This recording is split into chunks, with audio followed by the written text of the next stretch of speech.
Being here, everybody from home. I appreciate your all's outlets letting you be here and reporting back home. So appreciate that first.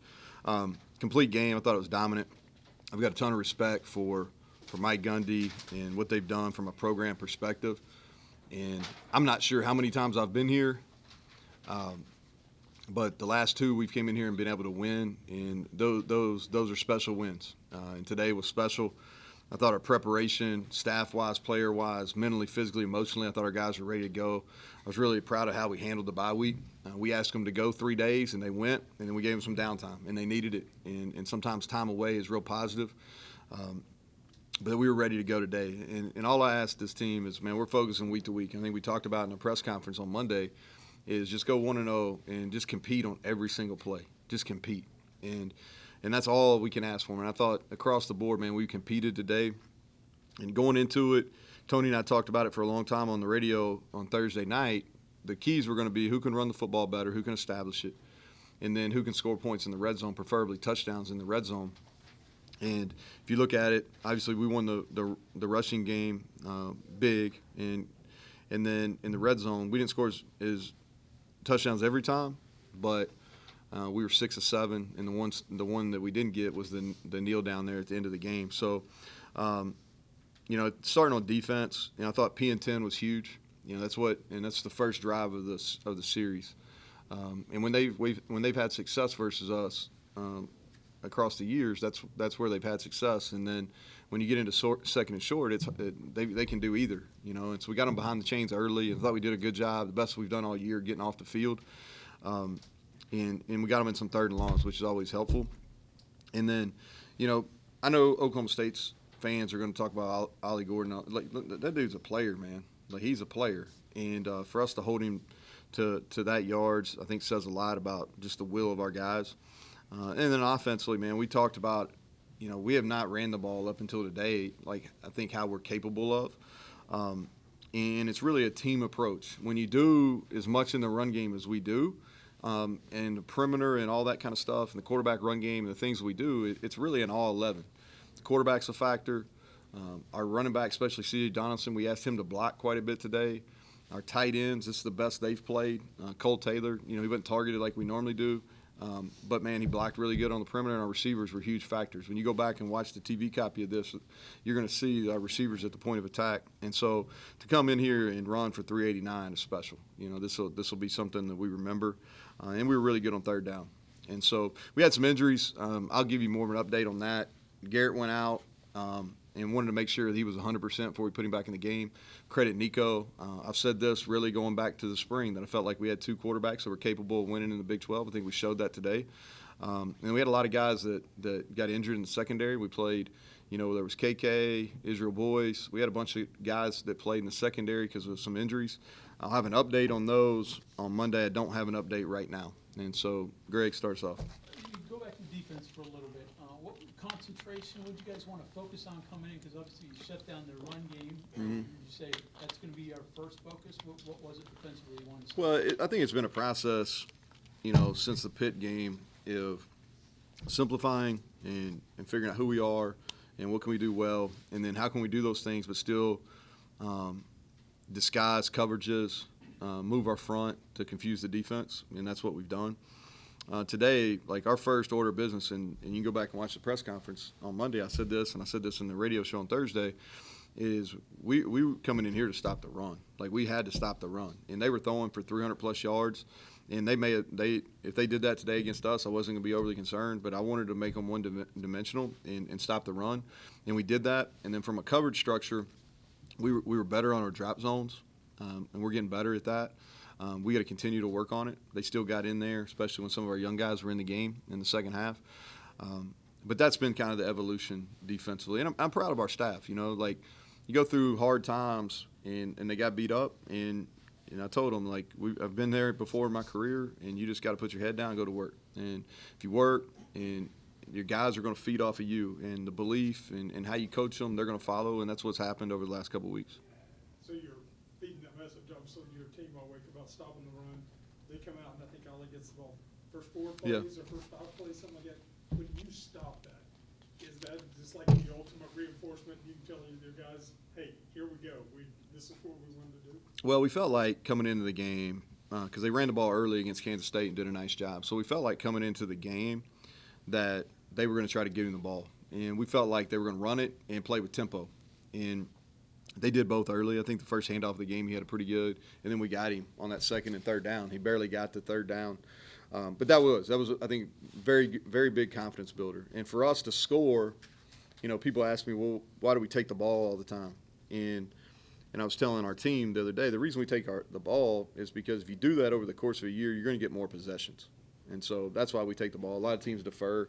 We take it because I think, the more possessions you got, the more opportunity to score. And also I feel like on the road, if you can get ahead, then, man, you really take the crowd out of it just a little bit. And the crowd is a factor here because the noise stays in. But we were able to get that field goal. I'd like to score a touchdown, but we were able to get that field goal. And then we got that stop, on the second set of downs, and then we were able to go score a touchdown. And I thought that was critical in how the game unfolded. Neal, as much as you rep it and prepare him for it, how tough is it for Nico to come in and make that throw that he did on the third play that he came in? Yeah, so what I've told him is when he played last year, we couldn't call the game just like when Garrett was in. We couldn't do that. And part of that was he wasn't completely ready, and part of that is we didn't have a third. So now we have a third that we feel really good about in Ryder Burton, and he's matured, and he's kept getting better, guys. Like, I know, like, I say that, and y'all are like, whatever. But, like, he's gotten a lot better, and, like, he's capable of winning games right now. And so as soon as Garrett was down, I was able, like I knew he was going to be out for a little bit. And I just told Nico, I was like, hey, the same thing I told you on Thursday is how we're going to handle this. We're going to call the game just like you're in, or just like Garrett was in. You know the plan. We're intentional during the week of getting him reps. And so we have a lot of faith in him. And he came in through a strike, and that was a 3rd and goal. They dropped back, and Traylon Ray ran a great route. Not a good route, a great route. And he put it right on him. So proud of both those guys. Well, you're open. Go ahead. You talked on Monday about carrying confidence over from the Kansas win. How does winning here on the road just continue to build that confidence? Yeah, I don't think the confidence was ever shaken other than just some things in our pass coverage. Offensively, we may be overconfident sometimes. And so really, to me, it was the resiliency and then how we competed in the second half versus Kansas. That's what we had to carry over. I don't necessarily worry about the confidence of the group. I think the confidence of the group is always a direct reflection of how you handle yourself as from a head coaching perspective, coordinator, et cetera, all the way down the line in the organization. So they're a confident group, but it was really taking that resiliency and that toughness that we played with in the second half and how we competed, and we were able to do that. So your thoughts of your offensive line, obviously the skill guys did well, but Yeah, we were really good. Yeah, we were really good. Best we've played. I think it starts with Brandon Yates. He's the one that directs traffic up there. And I thought he did a really nice job. It's a lot easier to evaluate those guys being on the field when I watch it on tape. So when I get on the plane and I watch it, I'll be able to have a better answer for you on Monday.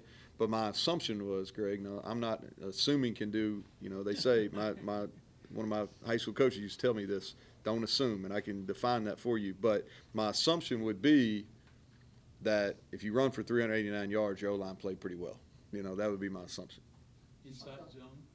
We mixed it up. Yeah, we mixed it up. We ran a bunch of counter today. We ran a bunch of inside zone. We got on the edge on some power read stuff. We tried to keep them off balance, really.